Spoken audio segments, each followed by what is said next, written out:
یونس ساگر صاحب، جیسے کہ ابھی میں نے بتایا بھی کہ وزیر خزانہ نے ایک پوسٹ بجٹ پریس کانفرنس بھی کی ہے، آپ کو کیا لگتا ہے کہ بجٹ میں کوئی صنعتی ویژن بھی نظر آیا ہے یا نہیں تھا کچھ بھی؟ دیکھیں،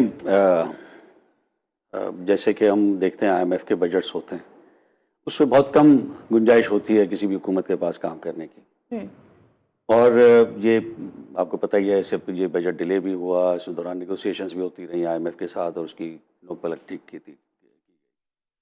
لیکن اگر یہ ہم کہیں کہ جب ہم بجٹ کی ساری ہم جب ڈسکشن کرتے ہیں تو نارملی جو ترقی یافتہ ممالک ہوتے ہیں یا جہاں پہ زیادہ اویئرنیس ہوتی ہے تو لوگ وہاں پہ سب سے پہلے دیکھتے ہیں ان امپلائمنٹ لیول کو، کہ بے روزگاری کہاں پر جا رہی ہے، کیا بے روزگاری میں کمی ہوئی ہے یا اضافہ ہوا ہے. اس کی کوئی بھی بات پچھلے 2 دن میں نہیں کی گئی ہے. میں آپ کو ان کے بتاتا ہوں اعداد و شمار، کہ 5 سال پہلے ہمارے ہاں بے روزگاری تقریباً 6.5% تھی، اب وہ بڑھ کے 8.5% ہو چکی ہے. جو غربت کی سطح کے نیچے جو لوگ تھے وہ 35% تھے، وہ آج 44% ہو چکے ہیں. یہ وہ چیزیں ہیں جن کی باتیں ہم کرنی چاہیے جب ہم معاشی ترقی کی بات کرتے ہیں. لیکن ہمارے ہاں یہ بات نہیں ہوتی. یہ اچھی بات ہے کہ ایک اسٹیبلٹی آئی ہے ملک میں، اور ایک ہم دیکھ رہے ہیں کہ جہاں پہ تجارتی خسارہ بھی کم ہو رہا ہے، کرنٹ اکاؤنٹ ڈیفیسٹ بھی بہتر ہوا ہے.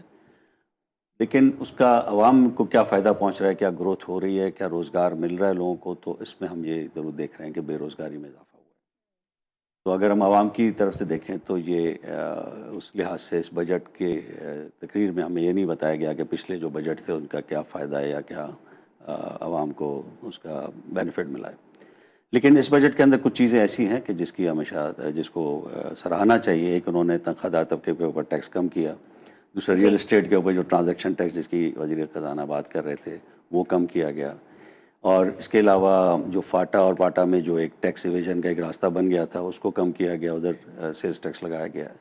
تو ان چیزوں کو ایک پازیٹیو ڈائریکشن میں دیکھا جائے. اس کے علاوہ جیسے انہوں نے کل بتایا کہ ایک ایزی جو فارم دیا جا رہا ہے SMEs کے لیے کہ وہ اپنا ٹیکس ریٹرن پے کر سکیں. جی تو یہ سب جو اچھی چیزیں ہیں جس سے ایک سر، بہتری لیکن آپ تو سابق وزیر صنعت اور تجارت بھی رہے ہیں، آپ کے دور سے اگر میں مقابلہ کروں اس بجٹ کا تو یہ کتنا مختلف ہے؟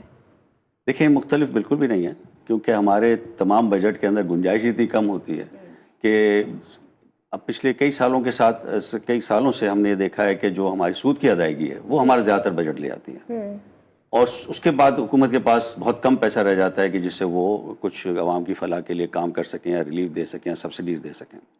تو یہ تو ایک مجبوری ہر حکومت کی رہی ہے کہ بہت زیادہ ریلیف نہیں دے سکتے. لیکن جہاں پہ آپ یہ دیکھیں کہ حکومت کے پاس گنجائش ہوتی ہے ریلیف دینے کی، فار ایگزامپل اگر ہم یہ بات کریں کہ جی NFC ایوارڈ کے بعد سے سارا مسئلے شروع ہوئے ہیں کہ جہاں ہم نے دیکھا کہ وفاق کنگال ہو گیا ہے اور صوبے اتنے امیر ہو گئے ہیں کہ ان کو پتہ نہیں کہ پیسہ کہاں رکھیں.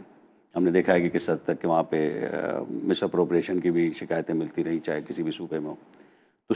تو ہم جب دیکھتے ہیں کہ صوبائی حکومتیں ایک بہت ہی زیادہ پیسوں کے معاملے میں کمفرٹیبل ہیں اور سرپلس بجٹس ہوتے ہیں ان کے، اس کے مقابلے میں وفاقی حکومت ہمیشہ ایک کرائسس موڈ میں رہتی ہے.